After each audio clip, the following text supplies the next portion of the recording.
Okay. And we are live on the YouTubes. What are you trying to do? Trying to get my iPad hooked up so I can read the TikTok comments. Oh. Yeah, let's see how that's going. And of course, it's dead. Fuck. See if I can find a charger here somewhere.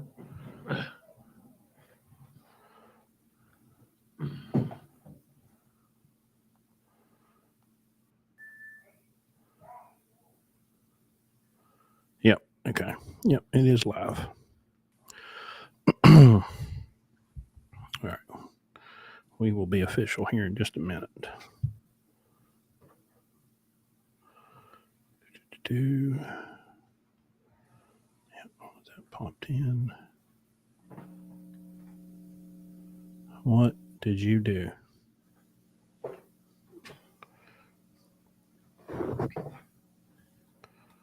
Okay, I've got it plugged up. All right. Make sure you got your volume down. All right. Un momento, por favor. Volume is down.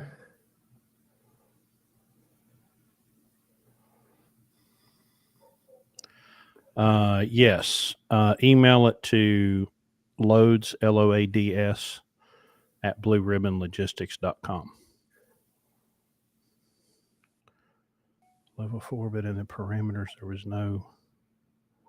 Okay, yeah. Send it to loads at blueribbonlogistics.com and we'll have a look.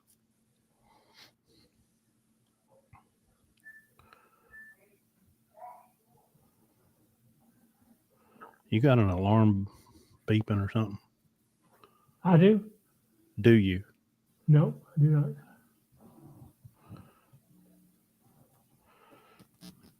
All righty. Well, it is that time.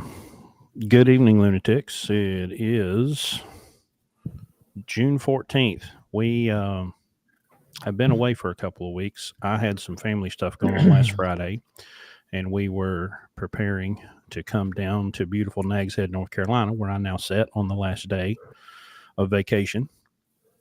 And so we had something that happened, I think, the week before, because I think the last time we were live was May 31st. So we're back with you.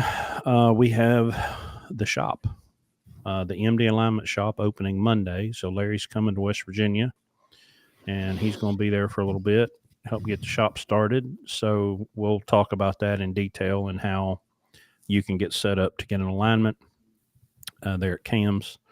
They are also getting dangerously close to being certified to do Landstar 120-day inspections.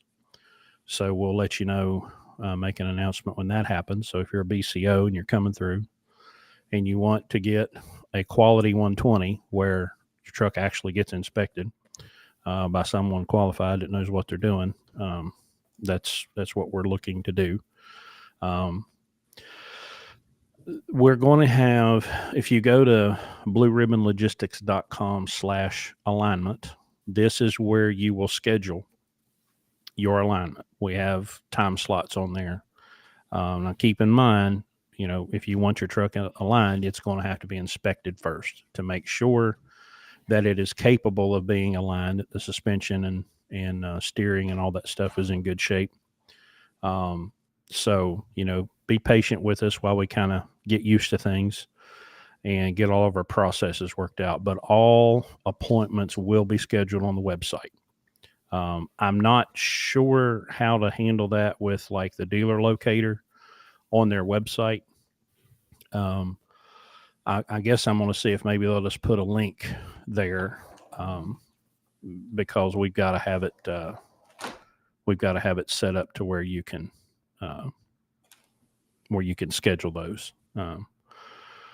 because everybody's kind of spread out. So, but yeah, so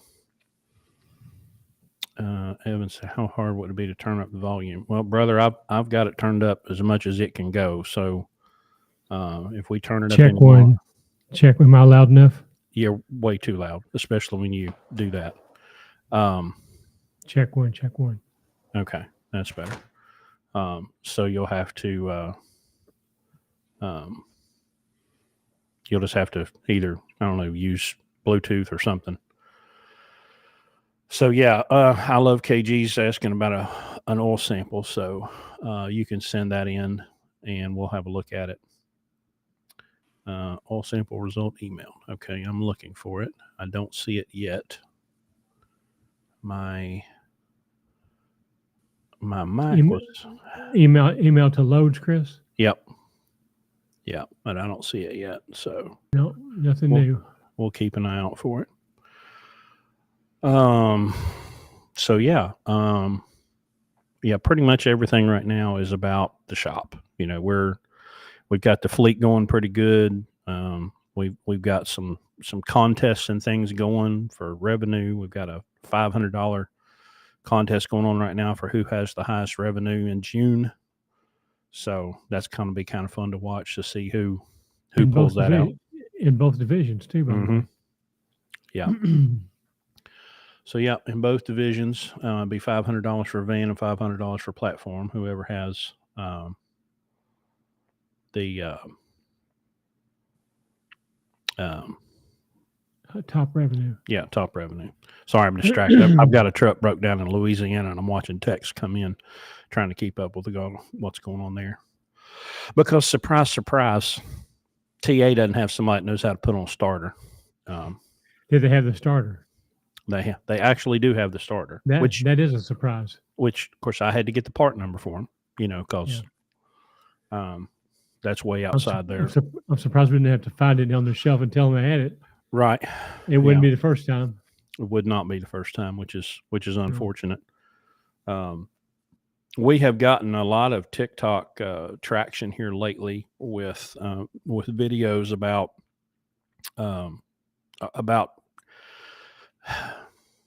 using a manual.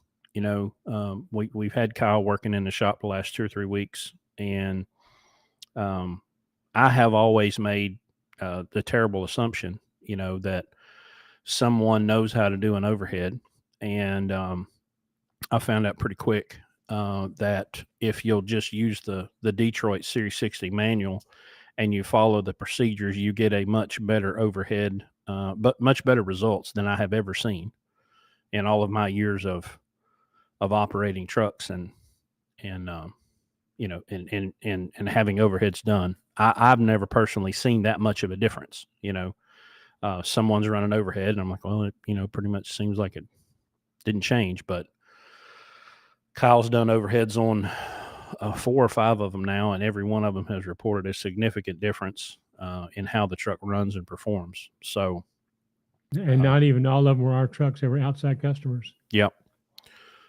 So that's going to be that's just going to be interesting to watch. Oh, I think it just came. There it is. All right, let me pull up this oil sample and have a look. All right, number 4. Let me make it a little bigger so my old ass can see it. Ha. Why is it 4 on just a few wear metals? Data used for baseline reference only. Baseline reference will not be applied to other samples in your account due to flagged results. Please confirm that this sample is an unused fresh product. It contains elements not typically found in unused fresh oil. That explains it.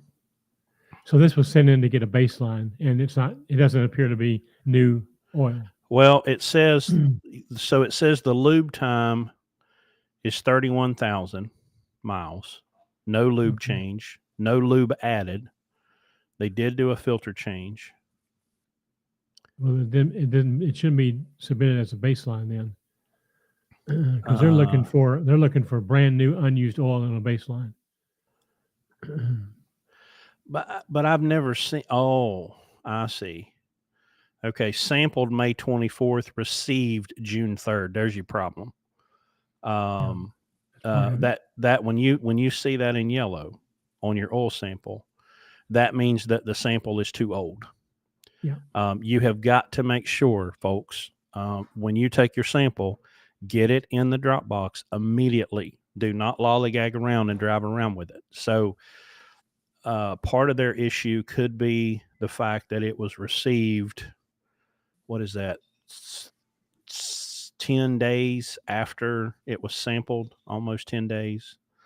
Um, that could be part of the problem. Um, but I mean, iron, chromium, aluminum, copper, that stuff doesn't seem. Joseph, are you running the max mileage catalyst in this truck? Yeah. That I explains don't. iron, man. I would. I would almost. I think I would almost. I would want to give um, Polaris a call and try to find out because this just doesn't make any sense. I mean, there's no fuel dilution, none whatsoever, no soot at all. It's not like it's not even reading it. And I've never seen this. We've sent in um, first time samples before, and I have never seen it jump to a critical level with no. Uh, I don't know. Just doesn't make any sense to me. So, um, I think I would give them a call and try to get some clarification on why this is, because it just I've never seen anything like this. Maybe they're, like I say, maybe they're lodging it as a critical because it came in late. Because typically you want to see that thing hit the lab in no more than about 3 days. So Well, it explains right here, Chris. I mean, it says flagged elements may be present because sample is possibly misidentified as insert lubricant. I mean, here's the problem. They're thinking that this oil is unused, and it's not. There's miles on this oil, and it's represented as a baseline new oil. That's the problem. So if it was reclassified as not a baseline with however many miles are on it, it would probably not be red. As a matter of fact, it's probably going to be green or yellow based on what the findings are. But what's tripping them up is that you're calling this new oil, and it's not new oil. It's got base metals in it. I mean, wear metals in it. right, but it says no lube change. I mean, usually on all of our samples, it shows a there is a baseline in there, right? Every sample that we have has a baseline above the number one sample. No, you're using the baseline is when you send in your oil to get a baseline for further oil samples. We're just being compared to what the new product specifications are, what the characteristics are. That's not a baseline. He sent this in saying, this is my baseline. All further oil samples will be compared to this as a starting point. And they're saying, no, we're not going to, because this is not new oil. This is the whole problem here. It's not a big deal. It's just that it's a lack of communication. You've said this is baseline, and they're interpreting that as being new oil. And obviously it's not new oil because it's got miles on it and it's got wear metal in it. And that's freaking them out because they're not expecting to see that in new oil. Yeah. And that's what they're saying. That's what they're saying right here. I mean, they're explaining it very well in their comments. I'm trying to find the first sample that we did. Okay, here we go. This should be okay. Here's the first sample that we sent in. All very, very similar. So this is the first sample sent in on 054 after the engine was done. The lube time, like on his, our lube time was 30,603. Our unit time was 100,000. His lube time was 400,000. But we sent in a first sample, and it didn't look anything like that. But we didn't call it a baseline. We sent in the first sample. But but how has he indicated that this is baseline? I've never. I don't know, except I'm reading their comments. Okay. Okay. Component type. Component information, component type, baseline, diesel engine oil. What does ours say? Go. Component type, diesel engine. So that's the problem. Somehow on your lab form, you have indicated baseline. I don't know how you've done that. But I'm looking at a first time sample sent in, and all it says is component type diesel engine, Nothing We've about a ne- baseline. we've never sent and asked for a baseline. We've never done that. So now I'm curious. I want to go look at, because I've got a copy of, let me go to my driver resources page. And I'm going to look at the lab form because that'd be the easiest way for me to look at one. Maintenance oil sample. Component type. Diesel. Okay. Component type. Component and fluid type. Engine. Diesel. There's nothing on here on this. Oh, I see it. There's a checkbox above sample information that says baseline reference. That's what you did wrong. Don't check that. Don't check baseline reference. Send this back without that being checked, and this will come back, and it won't be red. It's probably going to be green or yellow. Yeah, or just call them and say, hey, I want you to rerun these results without baseline. Yeah, you can do that. You can do that. Yeah. Baseline reference checked. And that will completely change how this looks. So baseline reference, that's what Larry was trying to say, is baseline reference is to the product itself, which would be brand new oil. It would be like saying, like calling the lab and say, hey, I have an oil you guys have never seen before, and I'd like you to do a baseline reference of this new product that nobody's ever seen before. That's what happened. So that's your problem. So you need to call Polaris and say, hey, I made a mistake on my lab form. I need you to take away this baseline reference thing and rerun my sample and give me a different report. And they hopefully will be able to do that. We have two alignments that have booked since we've been on air. Well, it's one. It's one. It's two emails. It's one alignment. Same guy. Okay. Yep. I see that. Yeah, they'll always come like that. One's a form submission and one's an appointment. I got you. I see it. So, all right. Well, brother, I'm not going to butcher your name. I'm just going to say, we see you and we'll be ready for you. Okay. I'm absolutely not going to try to tear up that name. So yeah. All right. So we have solved the mystery of the weird oil sample. And everybody remember, okay, everything comes back to the why. We have over here, let me dig out of all my wires without taking us off the air. We have our friend, the BSE 9000. Every decision that we make is made with a calculator. But the other thing we always have to remember is the why. Why do we do oil samples? We do oil samples to give us a glimpse of what is happening inside that engine, and the reason and the why that we don't drain the oil arbitrarily every 15,000 miles and throw all of that evidence away is I want to know what's going on inside that motor, and I want to know what's going on inside that motor over a period of time. And so when we sample every 25,000 miles, I can see what's in there at 25. I can see what's in there at 50. I can see what's in there at 75. I can see what's in there at 100.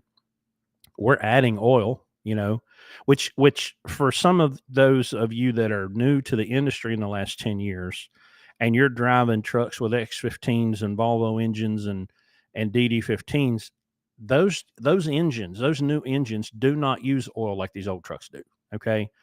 But like they say about the Series 60, if a Series 60 stops leaking, it don't have any in it. Right. There's the old saying, take a picture of a Series 60, put it on your refrigerator, and in the morning there'll be a puddle of oil on the floor, right? Right. All of these trucks both consume and leak oil. N14s, Series 60s, old cats. It was just so normal to us, that we checked the oil daily. Every time we got fuel, we opened that hood, checked that oil, because we knew the engine was going to use oil. And so when we're doing these extended drains on the older trucks, we understand that there's going to be some makeup oil added. And so over the period of a few months, you are changing the oil, albeit very slowly. Now, what you will see on the newer trucks, because they don't consume oil, you will eventually see the base numbers start to drop in your engine, in your oil on these newer trucks where they're not consuming oil. And so the answer to that is dump a couple of gallons out and put a couple of gallons in and just replenish those additives and things that wear off over time. The oil itself does not wear out. Okay. Oil's been in the ground for millions and billions of years. We're getting it out and we're using it. The problem with oil is that it gets dirty, and dirt and contaminants are what cause damage to the engine, not bad oil, dirty oil, contaminated oil, which is why we use the OPS system as a bypass filtration to get rid of those contaminants and get rid of that dirt and keep that oil as clean as possible. Larry's original truck has 1.8 million miles and it's had 4 oil changes. We just changed Richie's oil. I don't know, it was last year sometime, and he was almost 300,000 miles. But, the numbers were getting bad enough in the samples that it was time to make an educated decision. Now is the time to dump this oil. There's absolutely no reason to dump oil at 15,000 miles just because Papa used to do it that way. You want to, or the oil change guy says do it that way. Yeah. I mean, even at the cheap stuff, you're talking $250, $300, almost a month that you're throwing in the garbage. It's just stupid. There's no logic there. There's no reason there. And that's why we do what we do. And that's why we run wide singles, and that's why we do extended drains. So, I'm just going to go with, number one, people that are much more educated than myself. And then I'm going to look at, evidence of people like us that have been doing this since 2009, right? We didn't just start doing this yesterday. It's a very long, proven process. Let me look at some of these comments. What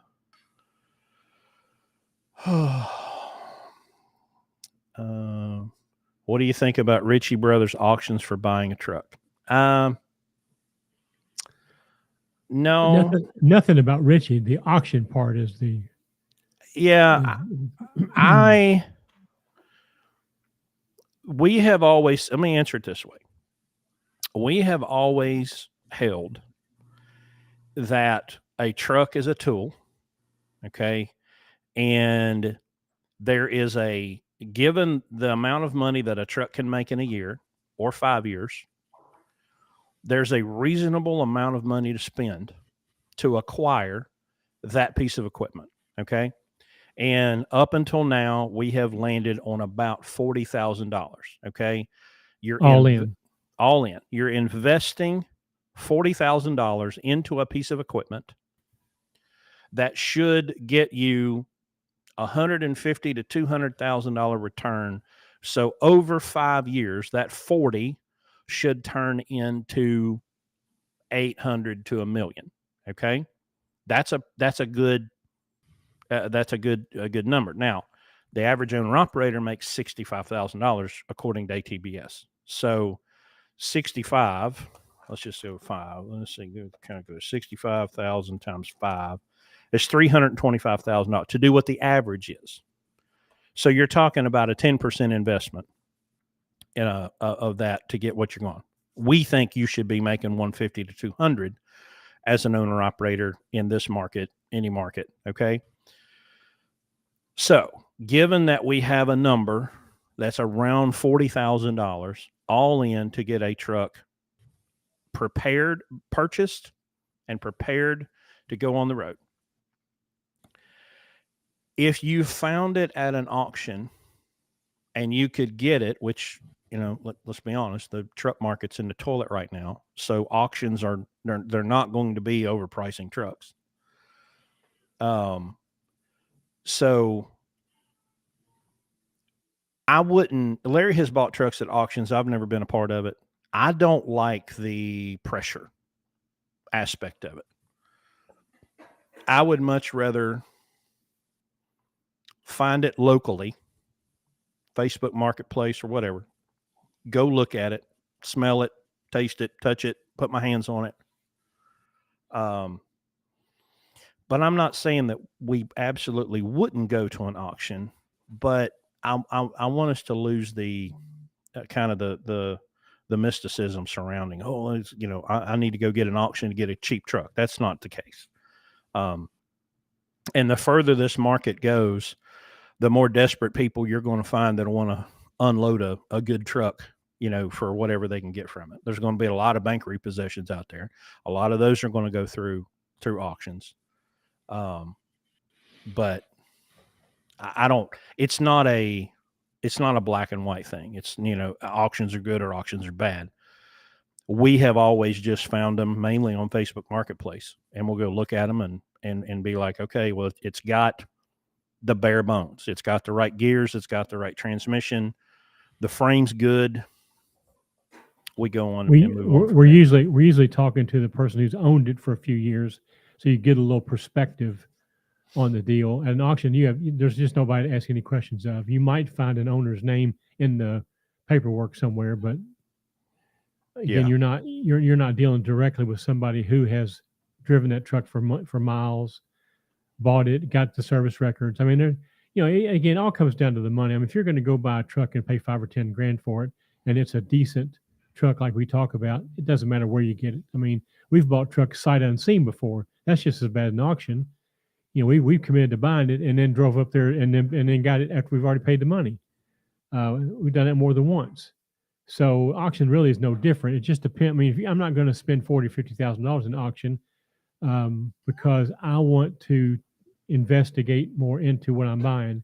But if I'm finding a truck for $5 or $10,000, I don't care if it's an auction or where. I mean, at $10,000 you can get your money back the next day, in parts and pieces, So. Sean Fairman asks, are y'all having the business retreat in August this year again? We are not.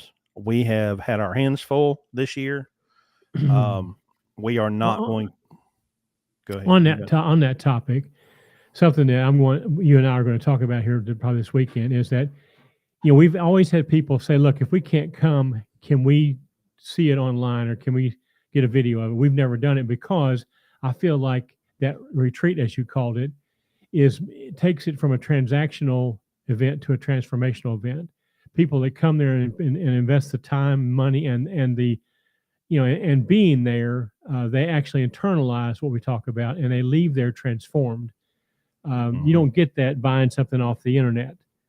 But in light of that, we are looking into the possibility of doing it on a subscription basis where you can get the information and then plug into us on a private live stream where we can answer the questions and be more direct to you without you having to come to West Virginia and it not being on one weekend.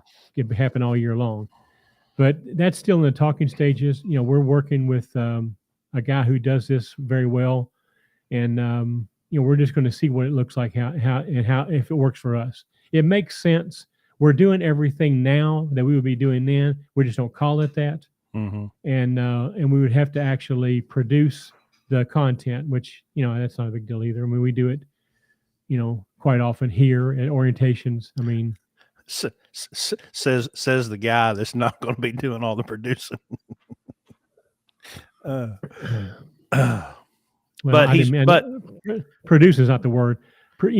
Presenting the content. Yeah. Well, but what he's saying is true. Like when we do a live event, we can get 50, 75 people. It's a big undertaking. It's very expensive. We end up shutting our whole fleet down for a week, so that's thousands and thousands of dollars. If we can get this thing right, where we can put it in I'm going to call a meaningful and digestible form. We're not just going to sell a program. That's not what we're going to do. It's going to be it's going to be a monthly thing where you have contact with us and you get the information capsulized, but you get that anyway if you're sitting in the seat. Right. You're just getting it, through technology as opposed to through your ears. But then we're going to have this live where only people who are in that group are going to be in that live. So it's going to be strictly about not necessarily like this where it's driven by questions. It's going to be driven by the content of the program, Right. and And you'll have direct access to us through that. So and we and there's can listen. We can serve we can serve many more people that way, right. as opposed to at that event where there's 50 people there, and I can't even talk to 50 at one time. I can talk to one at a time. Right. So it's got its advantages and it's also got its disadvantages. We're going to try this year because we've already decided that we're not going to do the live event because it's just too stressful. I'm medically not wanting to do it, and we don't have time. The Right. shop and everything we got going on is just it's too invasive into our situation, and it's a good time to try this and see how it works.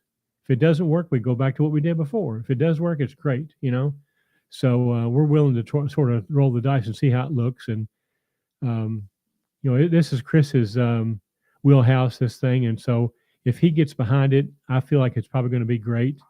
If he doesn't get behind it, we probably won't do it. So be another one of my stupid ideas, but it becomes infinitely reproducible, right? Like you said, you can get 50 to 75 people in a room, but you can all, with using modern technology, you could reach 5,000. Well, I can't get 5,000 in a room, right? Mhm. So this makes it to where we have a lot more reach. We just have to do it correctly, which is why we're going to be having some talks with some people whose wheelhouse that kind of stuff is, to make sure that we do it correctly so that it's not some giant cluster. We're Right. going to do it with excellence. So Good point. that will be Good point. Okay, so someone on. But we'll have some more information on that shortly. We're going to have a meeting in the next couple of weeks with the people who do this and see how it works for us. How it's going to again we don't want to do this unless it is completely, as Chris said, what's the word you used? Digestible, and you used another meaningful. If it's we're not going to do it like everybody else is doing. I can promise you that. Okay, it will be different. Surprise, surprise. But yeah.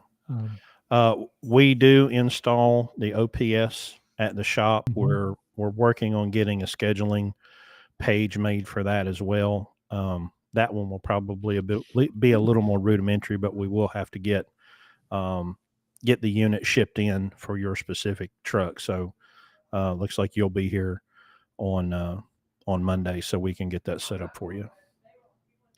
I need a mute button, like really, really bad. Mhm. I got You're on vacation. You're on vacation, man. We overlook that kind of stuff. I got a bunch of background noise that I can't get rid of. All right. So moving on, we had oil samples. We had I'll remind her of that next time I see her. Felton J. How do I convince an old school Jamaican that the oil doesn't need to be changed every 18 to 20,000 miles? He's pretty much set in his ways. I'm going to remind you of what the great Zig Ziglar once said, and that's you can't change anybody's mind.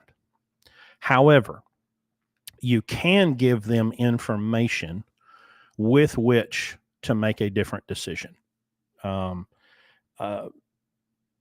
look, some people are just stubborn, and some people are ignorant, and some people are dumb.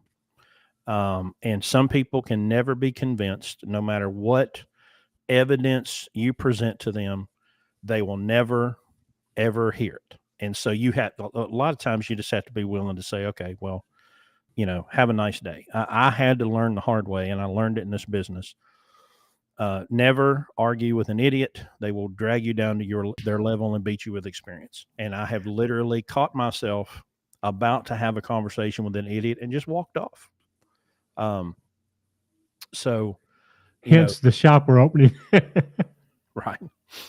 But it's difficult when you're an outlier, especially if you have taken the time to study something and then you've tested it over time and you have all the data. I mean, I looked it up one day and we had something like 5 or 6 million miles of oil sampling.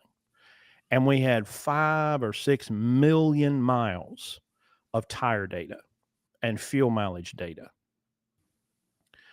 You can't argue with an idiot. I mean, when I say I have 5 million, oh yeah, your motor's going to blow up. No, it's not, because I've got 5 million miles of data that says it's not going to blow up. I got 5 million miles of data that says the engine's not going to be harmed. I got 5 million miles of data that says not changing the oil every 15,000 miles and throwing away good oil is some kind of problem. I got 5 million miles of data. Okay. If you just want to be a jackass, I mean, have at it, but when all you're doing is repeating nonsense that you heard from someone else that sounds good, it's so similar. When I watch Anik's videos, or I watch Freight Broker on TikTok, and these morons in their comment section that have hooked on to something that sounds good. All brokers are getting 80% of the rate. It sounds good, and it confirms your existing bias. It confirms the lie that you already believe. And so all someone has to do is say it. Oh, the broker's getting 80% of the rate. Well, that sounds like something that I believe. Never checked it. Never did any fact checking, never did any study, never did any research, never talked to anybody, and then go into the comment section with your keyboard warrior hat on and start spewing nonsense and attacking people, and you're an idiot. You don't have any concept or clue of what you're talking about. And I can't wait for, oh, what are you, a broker? No, dumbass, I'm not a broker. I just operate a fleet of trucks, and I've worked in this business for 27 years, and I know what the hell I'm talking about, because I deal with brokers, and I deal with agents, and I deal with customers. One of the hardest things that we have to teach here is that when you decide to become an outlier and not do things the way everybody else does, you have to have some testicular fortitude to be able to not be concerned about the fact that you're not just one. We can't take any of our trucks anywhere and just leave it and tell them to fix it. They open the hood and they don't even recognize what they see. We have to take it on ourselves to tell them how to do it. And if you're not willing to do that, don't do the things that we do, because it is not, mainstream by any chance, by any means. It is backed by science, but it's certainly not mainstream, because in this industry, mainstream is just completely moronic. But that's the price you pay to be on the cutting edge of this technology. And but that's the thing. I mean, there was never a time that I had my truck in a shop that I could not get a conversation going with the mechanic by pointing at the OPS and telling them that truck has got 4 oil changes on it with over 1 million miles. That stopped them dead in the track, and all of a sudden now we had a conversation. Before that, they were ignoring me. But it's just not. They don't expect to hear that, and they don't expect you to know what you're talking about either, because they've showed you that they don't know what they're talking about. But you have to be willing to be that person if you're going to do these kinds of things. But we think it's worth it because it puts a lot of money in your pocket, or keeps it there, not puts it there, but keeps it there. Yeah, we've got a question about the installation on an OPS. So the starter set is $915, and you're looking at about probably 4 hours of labor. 4 hours. So, the shop labor, I think, is $125. So you're looking at about, what was that, $500? So you're probably going to be in the $1,450 range installed out the door, which the starter set comes with. Let me remind myself, it comes with 3 filters, the system, and 2 sample kits. And those 2 filters and 2 sample kits are worth $55 each. So that's $220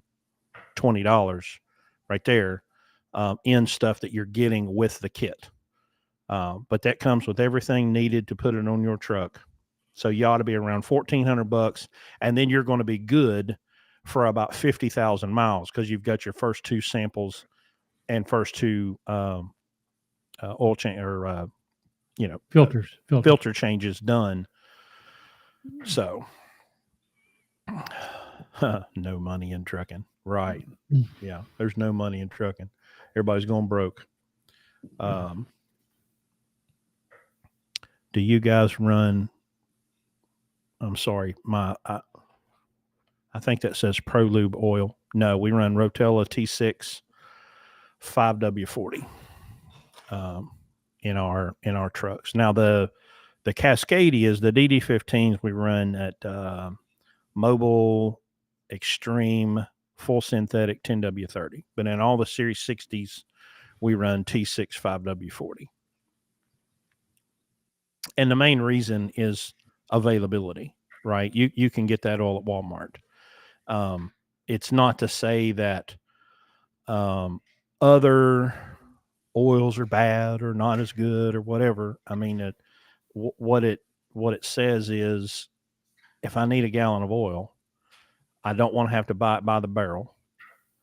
And I want to be able to get it, or if I say I have a problem, right?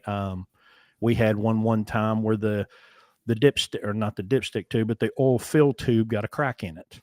Okay. And it blew a bunch of oil because it's right down at the oil pan line. Well, I had to get a road guy to go to Walmart and get some T6 to put in the motor, rather than,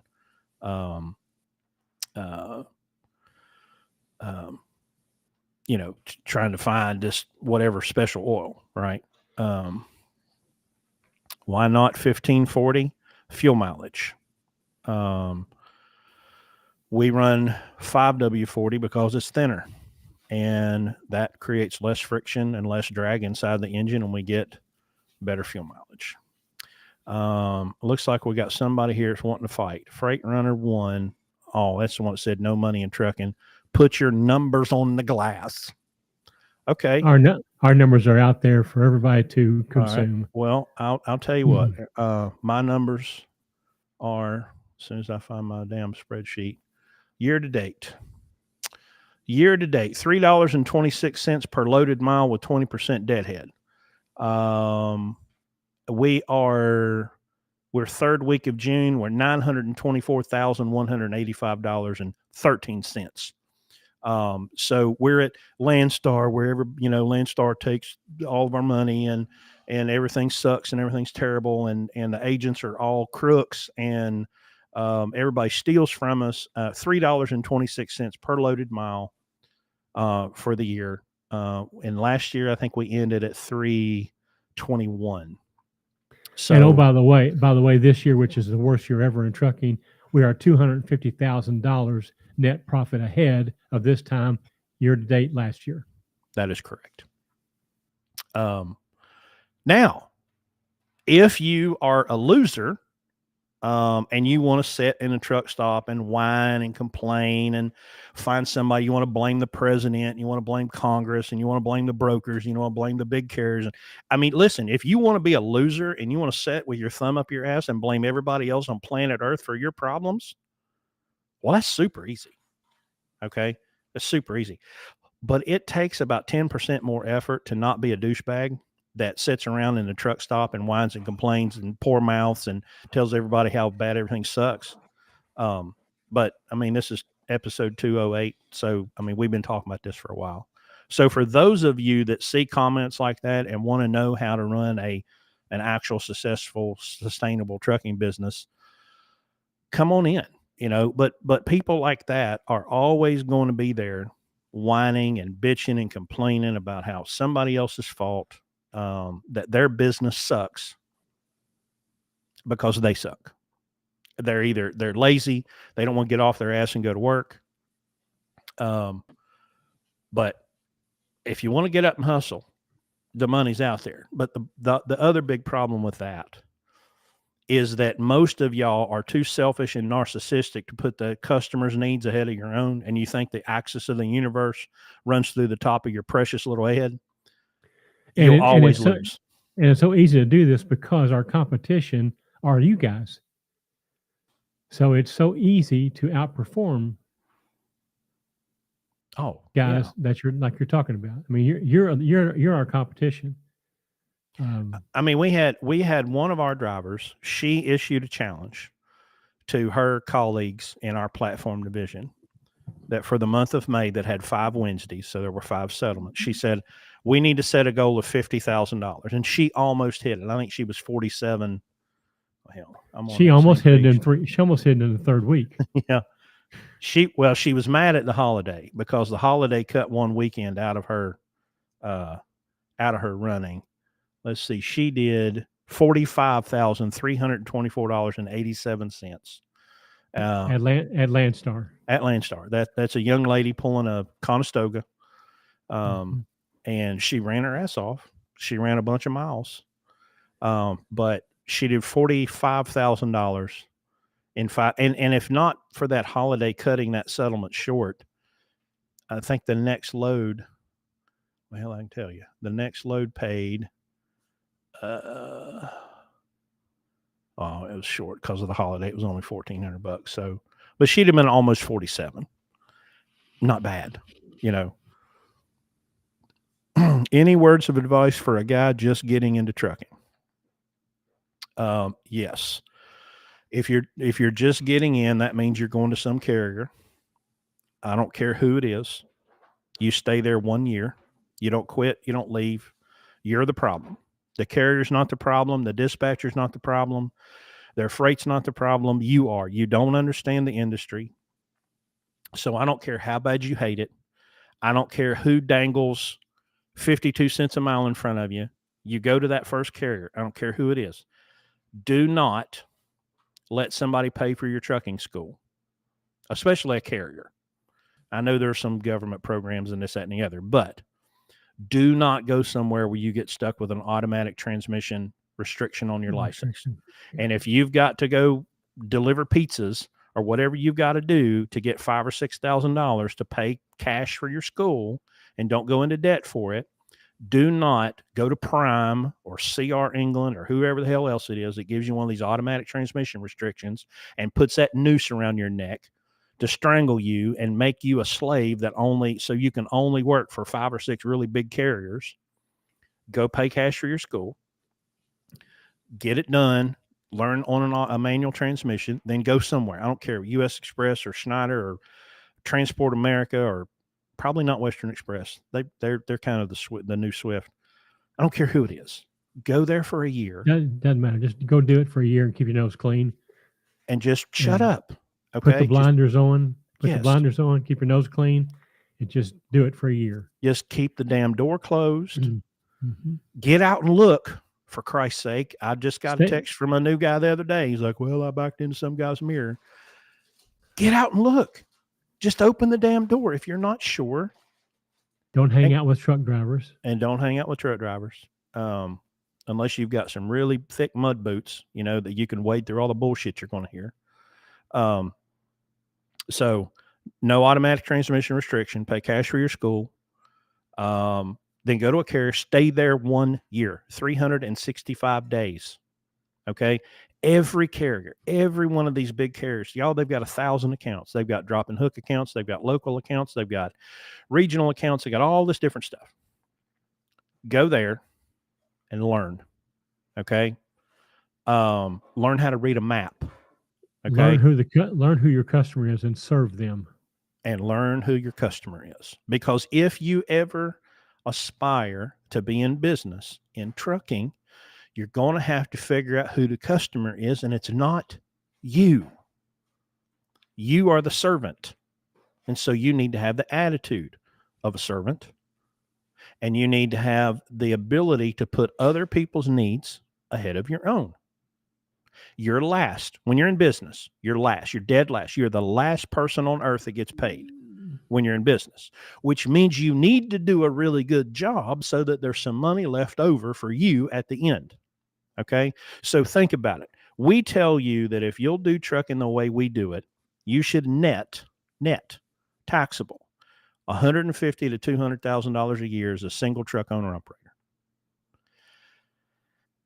That means you're going to generate $400,000 to $500,000 in value. $8,000 a week times 52 weeks. That's how we do it, right? And then Well- after that year, come see us, and we'll teach you all this other stuff. Right. But we can't do anything with you until day 366. Yeah. Okay. If you're at 364, ain't gonna work because they'll check. So on day 365, you call us up. You know, I mean, you can do an interview at any time. You know, and we'll find out if you're a knucklehead or not. And if you're not a knucklehead, then we'll begin preparing you. But on day 365, you can fill out your application from Landstar, and about a month later, you can be in one of our trucks and be in our program. And 18 months after that, you should have the ability to buy your truck and have a value in the marketplace of $150,000 to $200,000 net taxable per year. Gosh, I wish I could make these TikTok comments bigger because I can't put my glasses on because it's too close and I'd have to put it far away. Do you guys pay a percentage of line haul? We do pay a percentage of line haul. Yes. Yes, we pay on percentage. Because that's how you're going to get paid when you're a owner operator. We're here to teach you how to function in that world. So everything we do here is to prepare you for being in business. When you're in business, you get paid a percentage of the revenue. Yeah.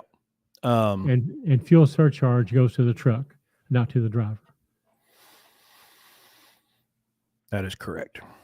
365 days of trucking experience. You have to have 1 year of verifiable over the road experience in order for us to be able to qualify you with Landstar. In a sleeper cab, driving at least 350 miles one direction every day and not being home at night in your home. Mm-hmm. I see a lot of 2000s Freightliners for 15 to 20. Is that common? Yeah. Yeah. I mean, every truck in our fleet has been bought somewhere between the cheapest one. The cheapest one was $833. It was bought for $5,500. And the most expensive one was probably $508, was bought for $17, I think. Everything else has been in between there. The truck that Richie drives, Larry bought it at $10,000, sight unseen, from a BCO. We've got another one that was bought for $10,000. Larry went to Florida and bought a Volvo for $8,000. Was it $8,000 or $9,000? Between $8,000 and $9,000. $8,000 and $9,000, at $8,500, something like that.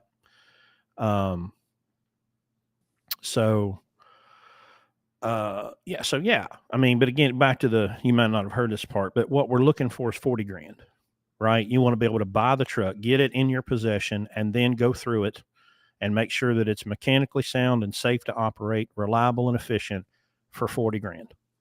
You know, maybe with inflation, we should raise that to 45 or 50. But you know, 40 has always been the target to get the truck in our possession, do whatever it takes to get it ready, and have that be under $40,000. And we've done it a bunch of times. What percentage? 25% of line haul and accessorials is what we pay. Is that dry van mileage? That's both divisions, everything together. And yeah, the platform do better than the vans, but the vans have been respectable. Like I said, we have an $8,000 minimum, and both of our, let me look at this week. One of our vans was at 7530 and the other one was at 8508. Everybody else's platform. You know, so if you can do 75 to 8,500, I mean, hell, seven is reasonable, you know. So if you can do 7,000 to 8,000 a week, here's the other part that nobody wants to hear. Okay. And I'm in a room, I'm in a house here shared with my brother-in-law and his wife and their 2 kids. And we were taking all these pictures yesterday we were down here 5 years ago. And so we were recreating pictures that were taken 5 years ago in different places. Starting a business is like having a child. If we would not have basically forcibly fed these children for the first 5 years of their lives, they would have died. Okay? They're not able to take care of themselves.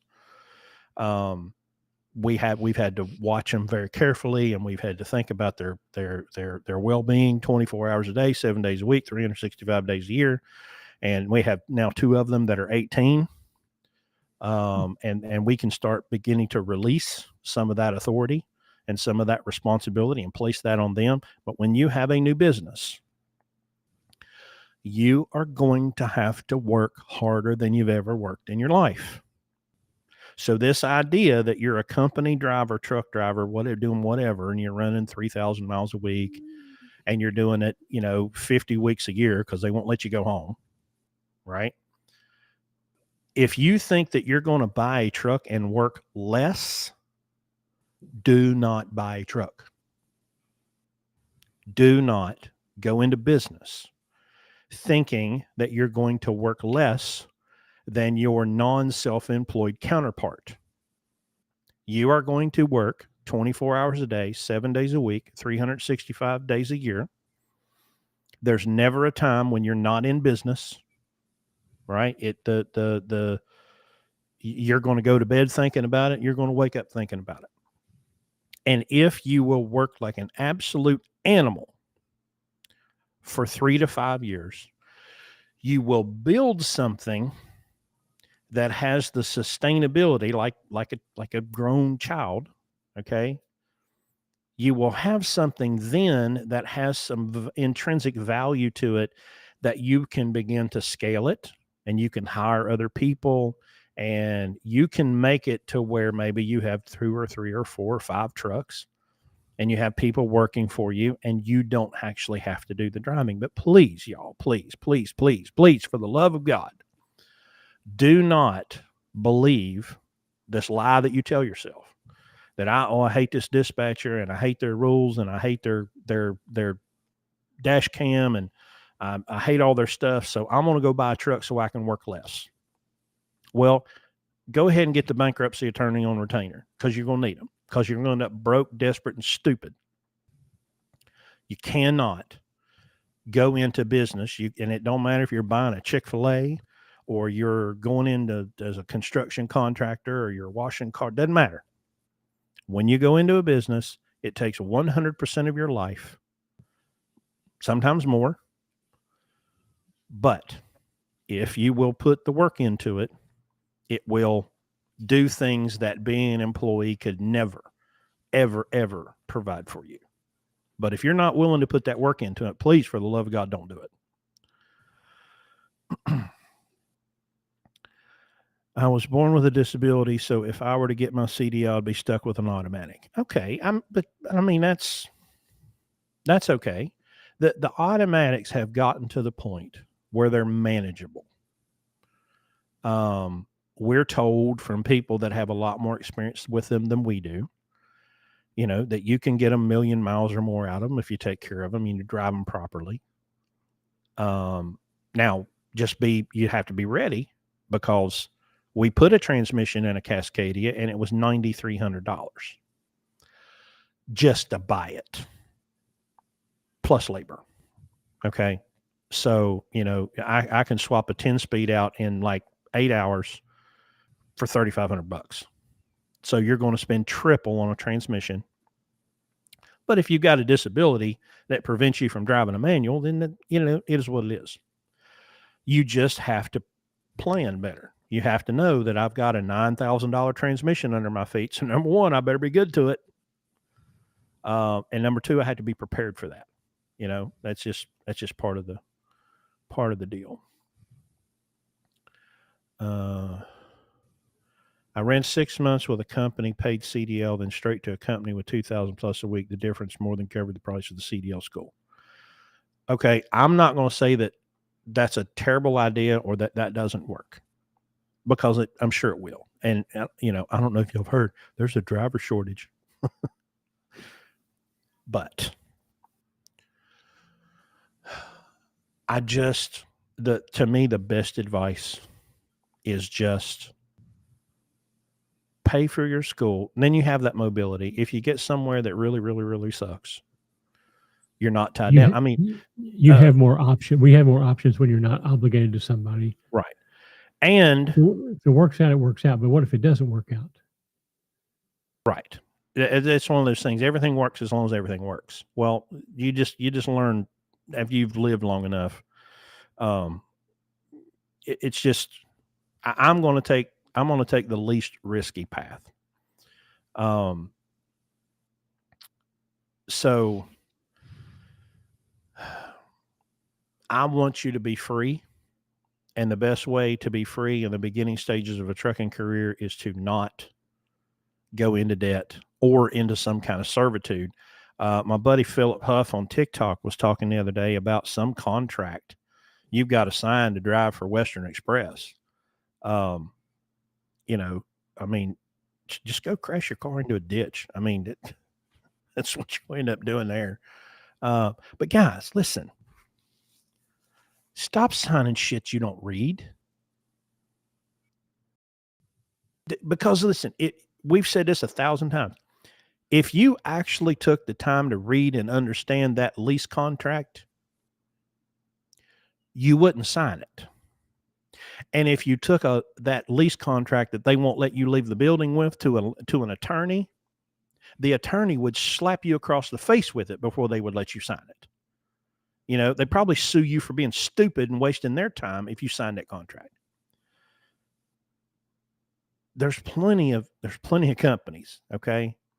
Stop signing stuff you don't understand. And it's okay if you don't understand. That's why there are people called attorneys to help you understand the legalese that they're setting in front of you trying to get you to sign, because that's what's good for them. It's not what's good for you. It's what's good for them. Stop doing stuff for the benefit of corporations and banks and finance companies, and then repeating a bunch of horseshit nonsense that all your other trucking buddies have said, do it because they said do it. Stop buying into this nonsense and think. Just think a little bit before you do this stuff. Phil says it's hot as 600 hells in Texas. Well, it's supposed to be like 99 in West Virginia next week, and I'm pretty much prepared for the whole state to melt. Adrian says a couple weeks ago you talked about changing the AC system in a Century. What system did you upgrade to? Okay. Oh, well, you talk about an expensive lesson. So there are two styles of AC compressors. One's called a York. The balloons again. Did you see the damn balloons? What? Keep your fingers down out of your face, okay? Yeah. Well, at least now we know that that's some kind of Mac thing, because I thought it was Zoom, because I put my finger up the other day and there was balloons everywhere. Anyway. It doesn't work for me. Well, I'm going to keep anyway. So there are two styles of compressor. One's called a York and one's called a Sanden, Sanden. Up until, I guess it was 2000, maybe 90. I know that we have a 99 and we have an 02. I don't know where they switched. Rocky, your classic was an 01, I think, and it had it. Okay. Anyway, the York style compressor has threaded fittings, and the Sanden has kind of like a compression deal with the little sealing washers. The Yorks are unobtainium, and they're not very efficient, and they're loud, and they, anyway. What did you say they were? Unobtainium. Unobtainium, yeah. That's what they're made of, unobtainium, because you can't find them. So on this 99 Freightliner, I borrowed a bracket off of a junk motor, and I thought, oh, this is a piece of cake, and I'll just switch it over. So I swapped the compressor. Well, then I had a problem where I'm trying to get threaded lines on the condenser to go to the compression type lines on the thing, and we made custom hoses, and they wouldn't work, and it wouldn't seal. And so I had a 2002 setting beside it, and the 2002 has the upgraded stuff, but everything's in the same location. The AC dryer's in the same location, the condenser's the same location. And I went, okay, I'm just going to order everything off of this truck and put it on this truck. And so now, because what I was trying to avoid is if I make these custom hoses and then the driver has a problem, rock flies up and hits AC hose. Well, now where am I going to get a custom hose made when I can barely find the hose that I need with a VIN number? So I went, okay, start over. So I just ordered everything. New evaporators, new cassette line, new lines, new dryer, new condenser, everything new. And it worked like a charm. So there is a compressor that you can buy in the sand and style that has the threading fittings, but I've searched the entire breadth of the internet and I can't find it.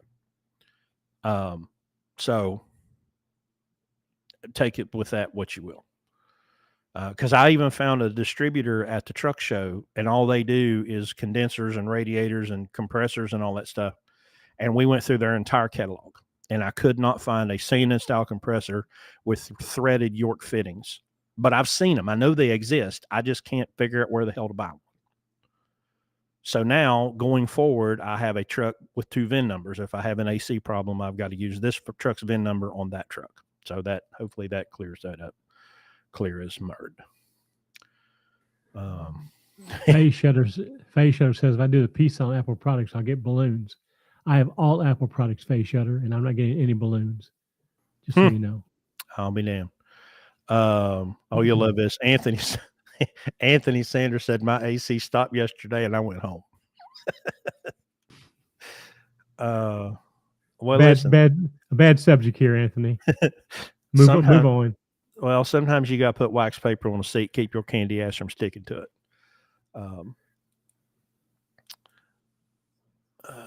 Speaking of which, did you see where the Wicked Witch of the NASCAR is relinquishing control? I did. Of the number 1.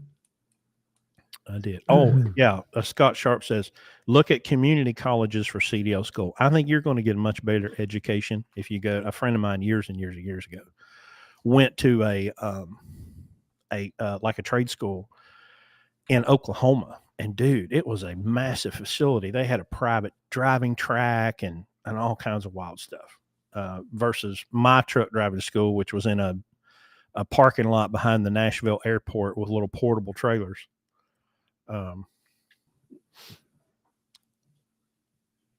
Yeah. See, Rocky had the York fittings on the sanding compressor on his truck, and we bought one time. I just don't know where the hell we got it. Well, see, we got Cliff in here. We got Phil, Rocky, Barb. I'm not seeing any of these people. Is this on YouTube? On YouTube, yeah. You'll need to go to I'm on TikTok. Yeah, you'll need to go to the YouTubes, yeah, or go to that Restream thing and log in, and you'll be able to see Facebook and YouTube. That's a good idea. Yeah, you can do that. Did you pull all her loads from different agents? Yeah, I guess that's back to Barb and the revenue. Yeah. Listen, we have relationships where on occasion my phone rings or Phil's phone rings and it says, hey, I wanted to call you before I posted this, but probably 90% of our loads come off the Landstar board.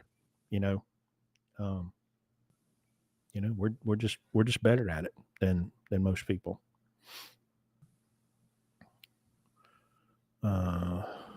Jared's on here. Help. What do y'all do to prevent and minimize rust?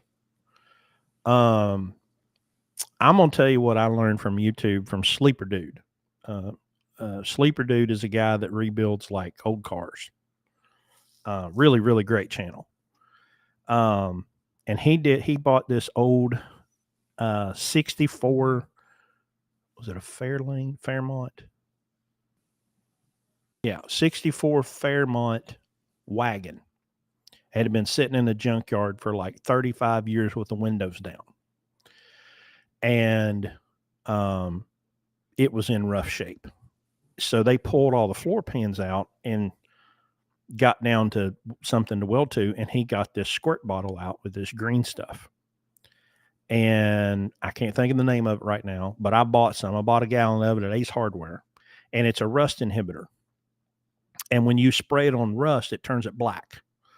Duplicolor also makes, and it's got a name. You can buy it at any hardware store, auto parts store, Home Depot, Lowe's have got it, but it's like a spray can, and you can spray it and it goes on clear, but then it will turn rust black. It's like a rust inhibitor.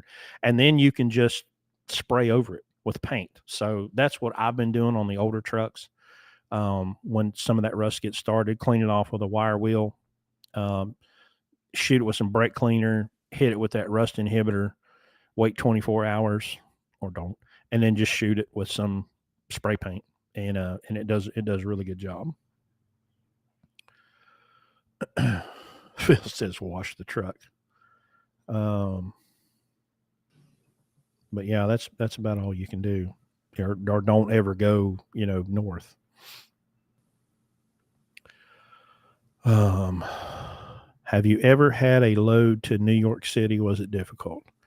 I've been to Manhattan to the Jacob Javits Center twice. And I also took a load to South Harlem or South Manhattan. Like I had to go through Harlem to get there. I mean, it just takes time, and patience. But every time, like the first time I went, I had a trade show load from Columbia, Maryland, which is just like right there by Jessup, TA, where that TA is, to the convention center for a trade show. And it was like, I don't know, 120 miles, and it paid like $3,500. Well, yeah, hell yeah.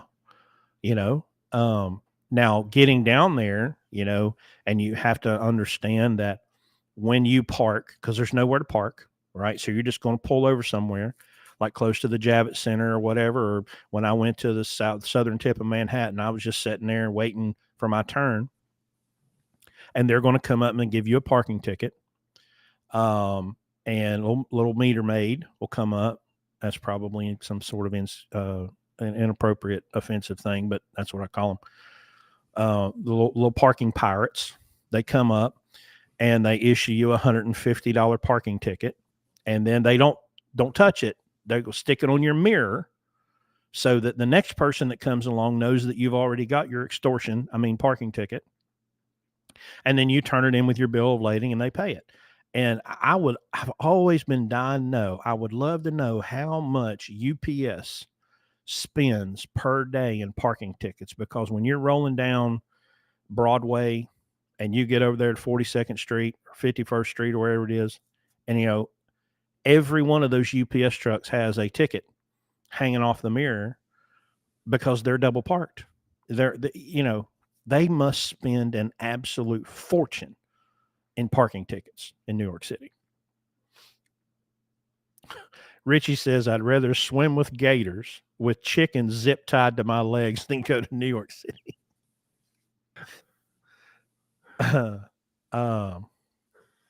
Phil, that's totally normal for him. Like I say, I've done it 3 or 4 times. It's really not that bad. But I make damn sure I'm getting paid when I go in there. I'm not going in there for no $500. That's for damn sure. They haven't made the dollar denomination big enough for me to go there. I'll tell this real quick. The first time I went, I was driving for Anderson Trucking Service, and somebody had told me to wait till like 8 or 9 o'clock at night before you go in. So I said at the TA or whatever. And so it's like 9 o'clock at night, and across the GW Bridge, and you take the first exit and you get on Broadway, and you're basically heading south until you get to the Lincoln Center, where that big arena is. And then you turn right, and then you go down until it's time to turn to get to the center. And I'm looking in my side mirror and I see these flashing orange lights getting closer and closer and closer to me. And it was an oversized load. He was like 10 or 12 foot wide, hauling some big piece of construction equipment. And I mean, I don't know what he was doing, but he was gaining on me because it was, 3 gears and stop, 3 gears and a stoplight, and 3 gears and a stoplight. Getting hit at every red light going out through there. Well, we get almost down there to where that big, I think it's called Lincoln Center, and we're almost there. And that's It's called Javits Center. No, Javits is where I was headed. This is I think it's the big like basketball arena. Madison Square Garden. Anyway, this dude tries to pass me with a 10-foot wide load. And I'm like, dude, it's bad enough darting, with these taxi cabs just darting around you all the time. It's like Mario Kart.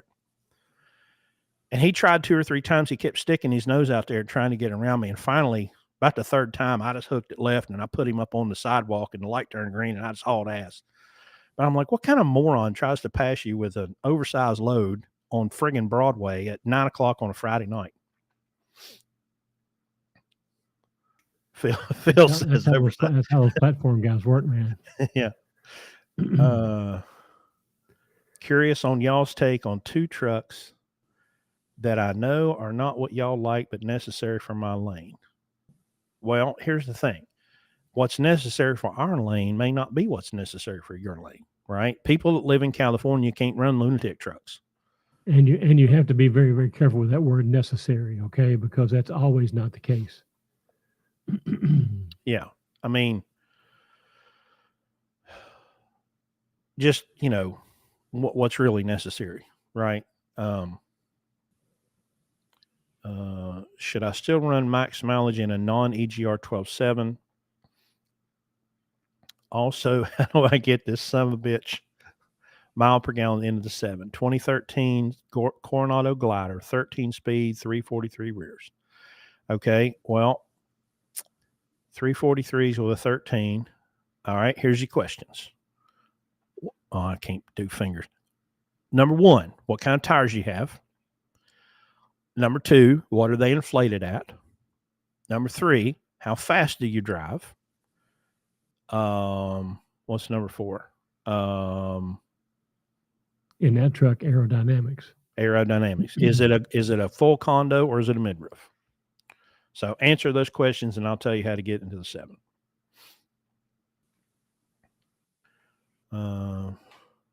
Are these mirrors, new trucks? It's got those air filters. It's got those exhaust. It's got a lot of stuff in the airstream. Yeah. Jay says, are these new trucks made to rebuild multiple times in the last 30 years, or does it make more sense to throw it away at some point and buy another one? The jury's still kind of out on that one. I know of people that have had DD15s in-framed. But I've heard, and I haven't tested this for myself, but I've heard people say that DD15s really like to be out of framed rather than in framed because there are some, I don't know, there's some tolerances or torque specs or something that it's better, so they say. This would be a great question for Hack Nation on TikTok, because and the aftermarket is also starting to provide some support for newer engines, where up until I guess you had to rely on OEM. But I've heard, phase shutter. I've heard that DD15 has to be done out of frame in order to do it right.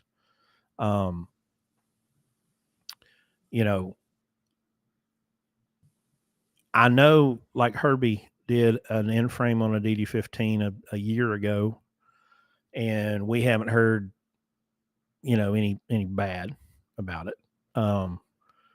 But the kind of general consensus that I'm hearing from the industry is that if you want to do a DD15 to get another 1,000,000 miles out of it, take it out of the frame when you do it.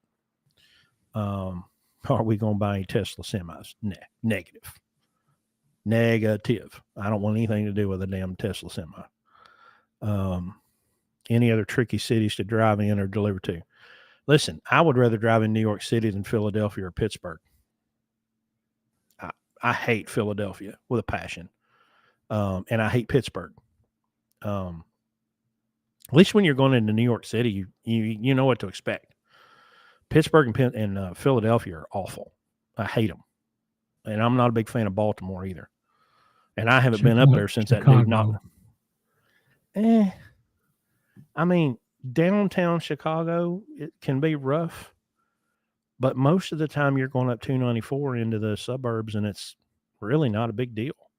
Unless you get off an exit and you're downtown in those low clearance. Yeah, I'm no, they just need to bulldoze Pittsburgh and Philly and start over. There's terrible. So let me go back to this on Felton J. Should you run max mileage in a non-EGR 12.7? You certainly can. Max mileage puts a lot of the lubricity back into the oil, into the fuel that was lost when we went to low sulfur diesel. Dr. Jane recommends it. We don't. We run it in 14 liters and up, EGR and up. I have some friends who have run it in 12.7s, and I've had both reports. Oh, my truck runs better, and I've heard no difference. But the max mileage is worth its weight in gold when you're dealing with emissions. Mm-hmm. Getting a truck into the 7s is all about your setup. If you drive and the driver. And the driver. All right. I've got a 07 Century 14 liter, straight 10 speed, 358 rears. Change the driver, miles been up 1 mile per gallon. So you need a scan gauge because you need something giving you feedback as to what you're doing. And I promise you, you're not driving for fuel mileage. You're not doing it. Shut the cruise control off. You don't need cruise control, especially with a 12.7. You need good tires. If you have junk tires, Firestones and Bridgestones and all this crap, you need good, low rolling resistance, good tires that are properly inflated. You need to make sure your truck is properly aligned, because if it's not going straight, it's not going to get good fuel mileage. You need a fleet air filter. You need a free flow muffler. You need to have an OPS. You need to be running a thin oil. There's no reason that if that's a condo in a 2013 Coronado, it's got the aerodynamics of a wet brick, full roof pulling a reefer, speed 63, 65, tires are a mix of X-Line Energy and Yokohama set at 110. Well, I mean, if you got a condo pulling a reefer, that shouldn't be that bad. Unless you got the big stacks on the side of it, which it's Coronado, it probably does. That's not helping. I'm going to tell you that probably half to 3/4 of your fuel mileage is in your right foot. Mm-hmm. I would get a scan gauge and I would set it on at least one of those parameters on throttle position sensor. And I would do everything I can to set that throttle position at 50% and leave it there. If it slows down, it slows down. And if it speeds up, it speeds up. But you need the least amount of throttle application that you can manage to keep the truck in motion. Turn off the cruise control. Cruise control in these older trucks kills fuel mileage big time.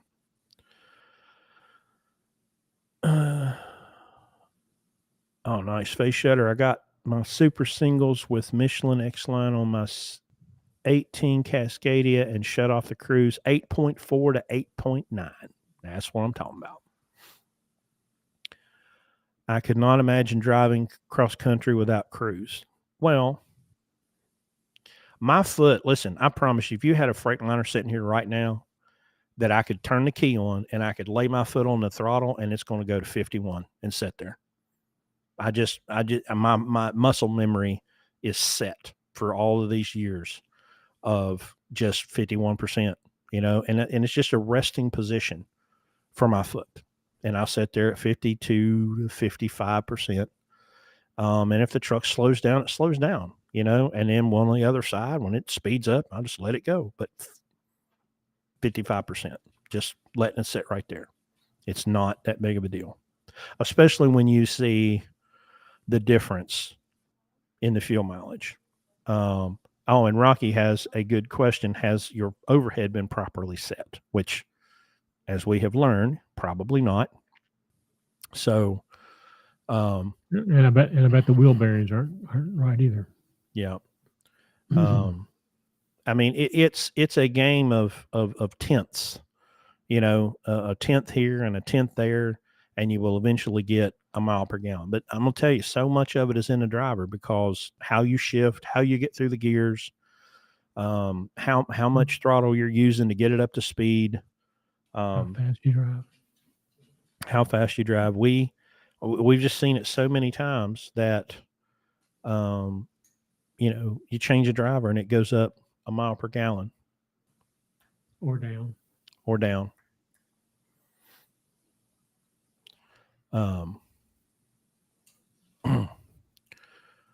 So yeah.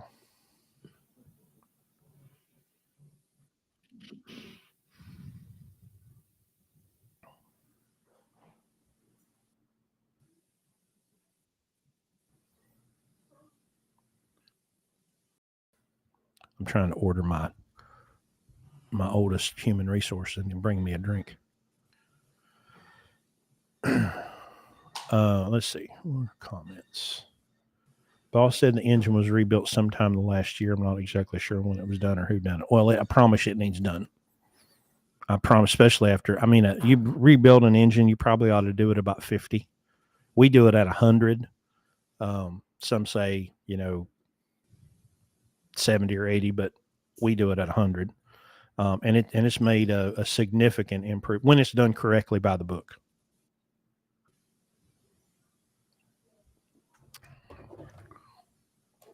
Do you think they will ever make a 15 mile per gallon semi a 70?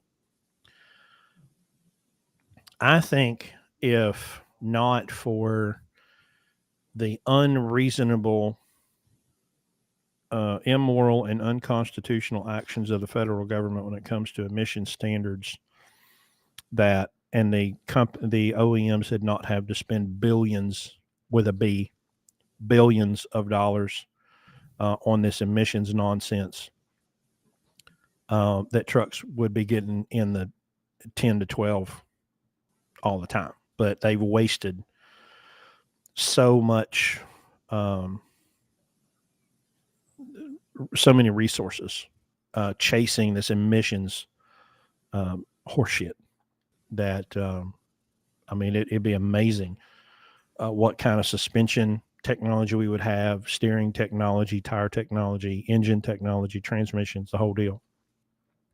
We have some friends that have some new trucks, especially Volvos, that are getting crazy numbers, 10 and 12, 13 miles per gallon now. Now some of that's empty, but there's some crazy numbers. But again, you have to trade off. And everybody's going to say, oh, well, I could get a new Volvo and get 12 miles a gallon and all the fuels I'm going to save. Yeah. If you could stroke that check for that new $200,000 Volvo, go ahead. But you're just going to use that to justify going into debt, getting payments. And then when your business goes bankrupt because you can't afford the $3,500 a month truck payment, you're going to blame everybody but yourself.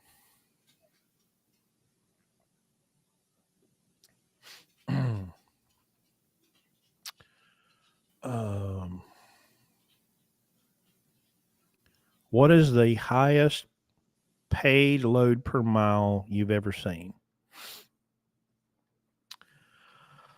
Well, here's the problem with that. We don't care about rate per mile. We're obsessed with cost per mile. A load that pays $20 a mile that goes 5 miles didn't do anything for you. A load that pays $275 that goes 1,200 miles, that's a good day, right? So I don't I could not care less about rate per mile.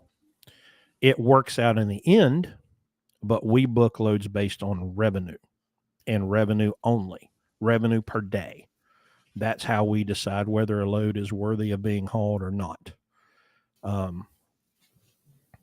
But cost per mile is number one. That's the thing that we have the most control over is cost per mile. And speaking of which, one of the ways that we are able to manage our cost per mile so well is because of our friends at Pittsburgh Power.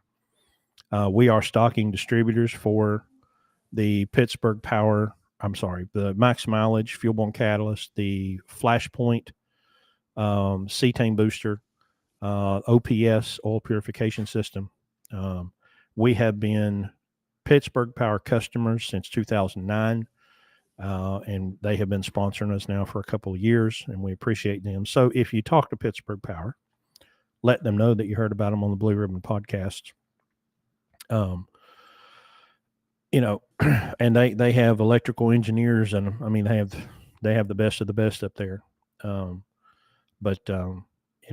you can now buy max mileage, Flashpoint, and OPS at the shop in Charleston, West Virginia. So come and see us. You can also buy it on the website, and we'll ship it to you. What is a good cost per mile? I did the numbers probably 18 months ago, and I came up that we were somewhere in the $1.50 range. Now, one of our phase 4 guys was telling me, Evan, he's been running the numbers on the truck as he has driven it, and he's in the $1.30 range cost per mile, which includes the driver pay. So, I mean, even if you take the numbers that are published at their worst, you still should be making 50, 60 cents a mile profit, even at the terrible, so-called terrible rates that we have now.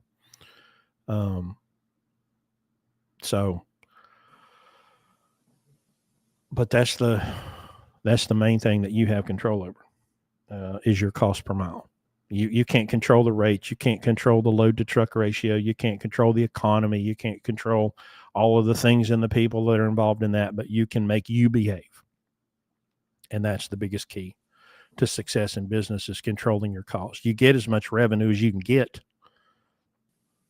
but we're not seeing the numbers that we saw 18 to 24 months ago.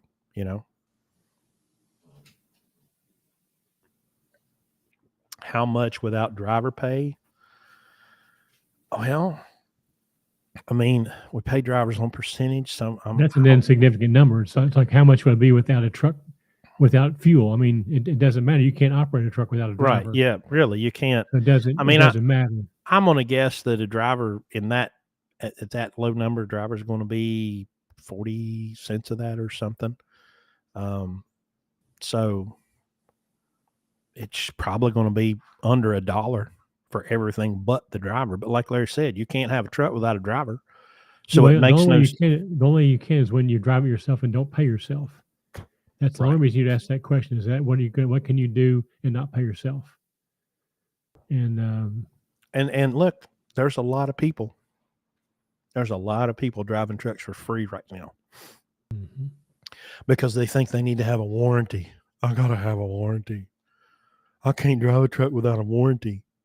Ugh, stupid. Well, they're in this dream world thinking they're in business, and because they don't have to pay for a driver because they're going to drive for free. Yeah. In this fantasy world. Yeah, it's crazy. It's just nonsense. It's not logical. It's not logical. But that's the big thing that's lost in this society, is any sort or semblance of logic, or it's called Socratic thought after Socrates. It just, when we did an episode a couple years ago with a lady, name escapes me right now, but that was the discussion, was logic and critical thinking. which is something that is absolutely lost these days.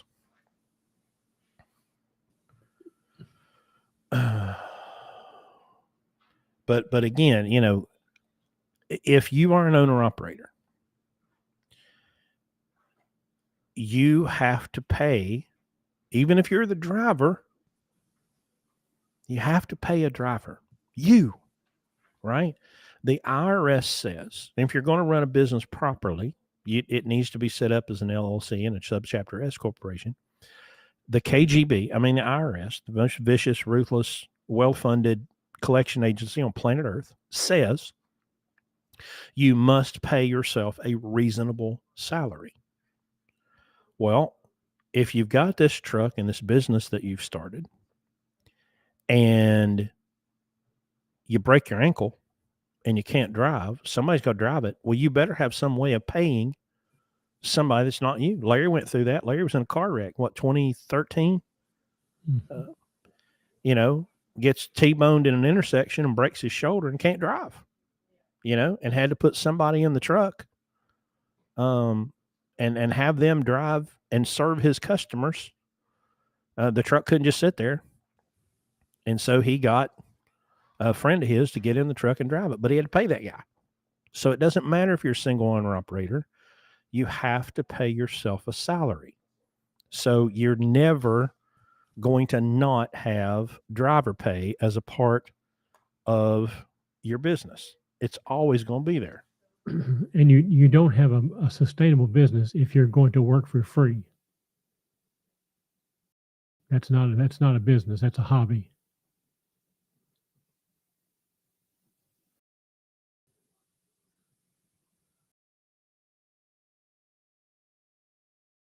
Yep. Okay. So let's see.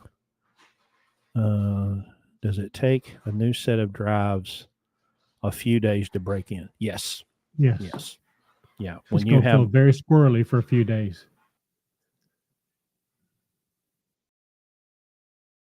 Yeah, it will. I'll never forget the first set of drives I bought. I thought they'd left the lug nuts off. Yeah, it's crazy how much it feels that way. It's wild that it takes that, you know, can move around that much.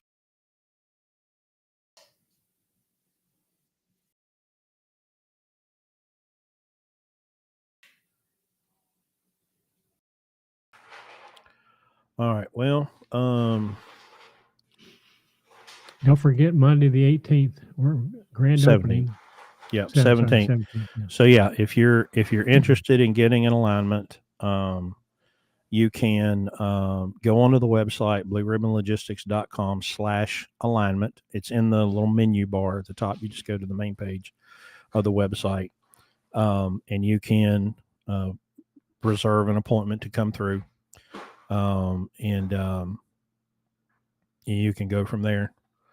So, well, I think this is probably a good time to shut her down because we got 550 miles to drive tomorrow and still got to pack up all these youngins. So we will be back with you next Friday. Larry will be in West Virginia, so we'll probably might be in the same location. So go to the website, check out everything. If you're interested in the program, go read about the master class. Everything that we talk about here is what we teach you on a daily basis. And so we will see everybody next Friday, 8:00. Everybody have a great week. Be safe out there. Okay. Look forward to seeing you next week, Chris.